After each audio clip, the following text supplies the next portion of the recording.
Guys, a lot of you are losing your games based off a few little minor mistakes, and it all starts in the deployment. So let's talk about it.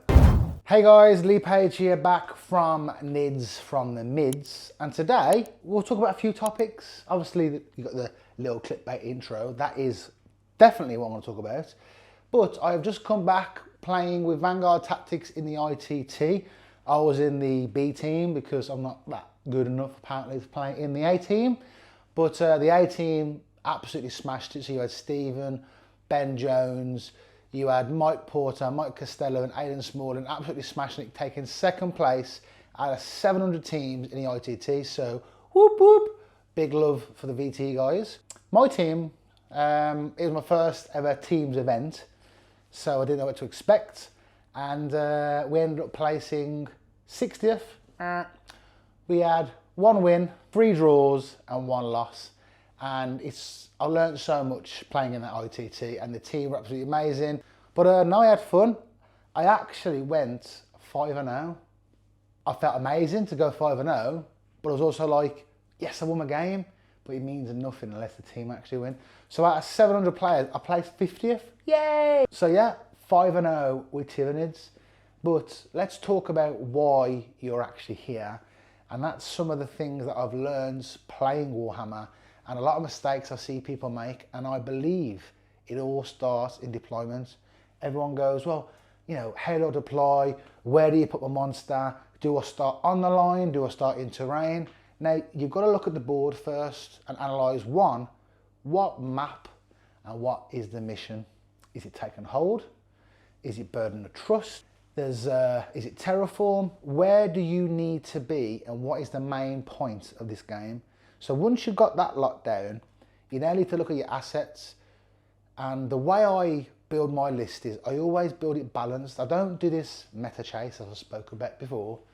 I build a list with units that I like, units that I know, and I've got a mixture of hard hitting damage dealers, OC objective holders, speed, and some kind of what I like to call action monkeys, things that are like lone up or stealth that can be really sneaky and score like those mid-board objectives for me, like Locust or Area Denial or whatever it might be. When you're going into deployment, and I'll try and put some footage over the top to give you an example, know your enemy, ask the right questions. What's your threat range? Can you advance and shoot?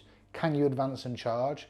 Once you start getting these questions ticked off, you then start to build up an understanding of distance. Once you know their furthest distance, and I'm talking about like if they can advance and charge, always count for them getting 2 6s.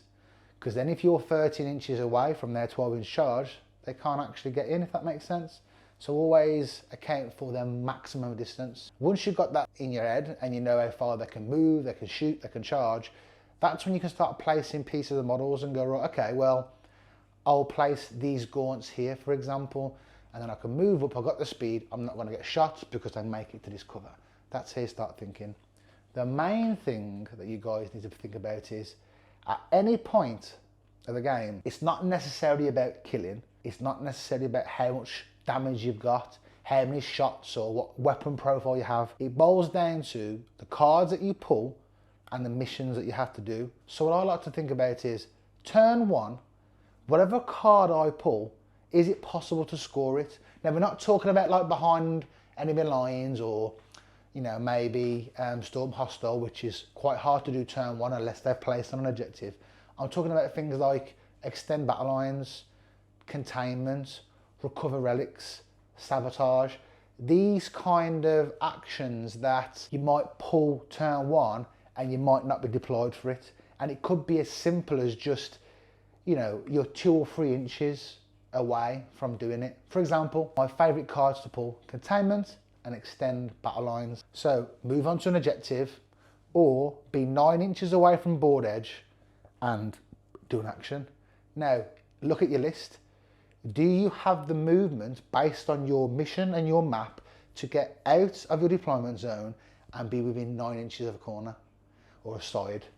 If the answer is no, then look at your list and put some in there so you can do that. Pre-measure how far you're away from the objectives. So look at your army, look at your units, and do you have units that can get within 9 inches or 12 inches to get to this point? So worst case scenario or best case scenario, you pull an action card, you get turn 1. You don't want to get shot off the board, so you might have something like a lictor that can be forward deployed, infiltrated, it's low up, it's got stealth, it can move out where it needs to be and do containment.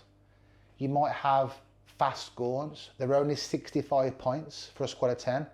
They can advance and they can charge, and in some missions like swift action, battle line units can advance and still perform actions. So now you can take into consideration, you've got 10-inch move, you can now advance. Can these gaunts get onto this point to do my action for me? That's how you should be thinking. Another way you should think about your deployment is your enemy again. Are they a melee based or are they shooting based? Are you on heavy terrain? Are you on light terrain? All these things you need to ask yourself. So there's some people out there that just go in and they just plonk the models down and they just pull the cards and they just take it for what it is. And if that's how you want to do, then fair enough, that's fine. But then if you end up losing your games, it could be down to literally a matter of inches.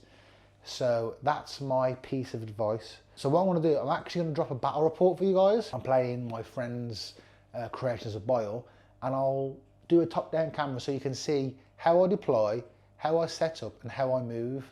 But hopefully this gave you some insight as to how I deploy. Remember, set up and say to yourself, if I pull any of those cards, can I score it from where I am? And you'll start getting better at deployments. So drop me a comment, drop me a like. If there's anything you want to know or any more questions that I haven't really gone into. This was a bit of a quick video because I'm just shattered and I'm preparing. We are going to an RTT this weekend, that Battlefield Birmingham. I'll try and vlog that and get some footage. And I've made a sneaky little tweak to my list. I'll test it and I'll let you guys know how I get on. But thanks again, subscribe. Nids from the Nids, yeah!